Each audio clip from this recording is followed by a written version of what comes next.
आप देखिएगा, कोरोना पर WHO की बड़ी चेतावनी। हो सकता है कि वायरस कभी ना जाए। इसमें दिखाता है कि जिस प्रकार से 40 साल में ये कोरोना का वायरस, HIV का वायरस ढूंढ पाए, उसी प्रकार से ये कोरोना का वायरस चूँकि है ही नहीं, तो जाएगा कहाँ से? जब आया ही नहीं तो जाएगा कहाँ से? स्वाभाविक सी बात है। इसको पढ़िए आप। ये जो WHO नाम की जो संस्था है, यथार्थ में पिछले 70 सालों से केवल देश और दुनिया में अपनी बड़ी बहुराष्ट्रीय कंपनियों के लिए केवल अपनी दवाइयाँ बनाना और उसके बाद में बीमारी का भय फैलाना, और उस बीमारी के भय फैलाने के नाम पर अपनी करोड़ों अरबों रुपए प्रतिदिन की दवाइयाँ देश और दुनिया में बेचना, ये इनका 70 साल से पाखंड चल रहा है।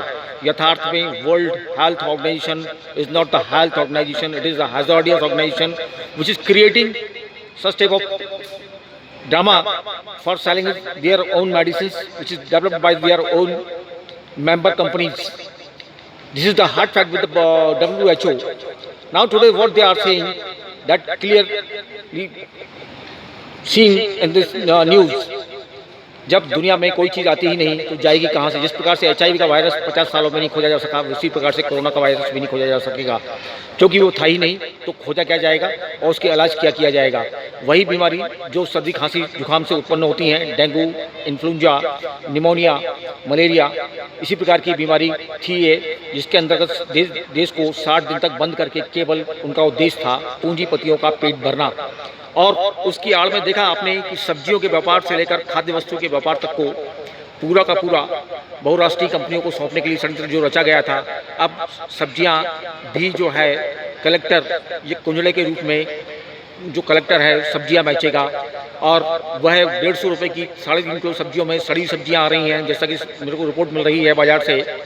और वो सब्जियां कई दिन पुरानी हो जाती हैं जब वो बांटी जाती हैं, और उनमें भी वजन पूरा नहीं होता। और दूसरी तरफ वही सब्जियां बाजार में जो बेचारे छोटे सब्जी गरीब सब्जी वाले बेचते थे, वो मात्र 30, 40, 50 रुपये किलो में बेच दिया करते थे। उसी प्रकार अब फलों का भी यही हाल होगा कि फलों पर भी कब्जा करके धीरे से उसको, जैसा कि उन्होंने कहा है कि जोमेटो को ट्रांसफ़र कर दिया जाएगा, जोमेटो सब्जियां बेचेगा। सारा पाखंड केवल खाद्य वस्तुओं का था, जो खाद्य वस्तुएं सारी की सारी बहुराष्ट्रीय कंपनियों को सौंप कर बिकवाने का था। 60 दिन तक देश को बंद करके जिस प्रकार से तबाही मचाई गई और देश की अर्थव्यवस्था को बिगाड़ा गया, करोड़ों मजदूरों को दौड़ाया गया, और उनकी मौत के जिम्मेदार ये सरकार ही है। और करोड़ों 100 करोड़ लोग भूख से परेशान हो रहे हैं, उसकी जिम्मेदार भी भारत सरकार ही है। मोदी वैसे भी पाखंडी, कुछ कर नहीं पाया, और वो सारा का सारा उसका पाखंड खुलता जाता है तो वह परेशान होकर नहीं हथकंडे अपनाता रहता है, जिसे आप देख रहे हैं पिछले 50-60 दिन से। धन्यवाद।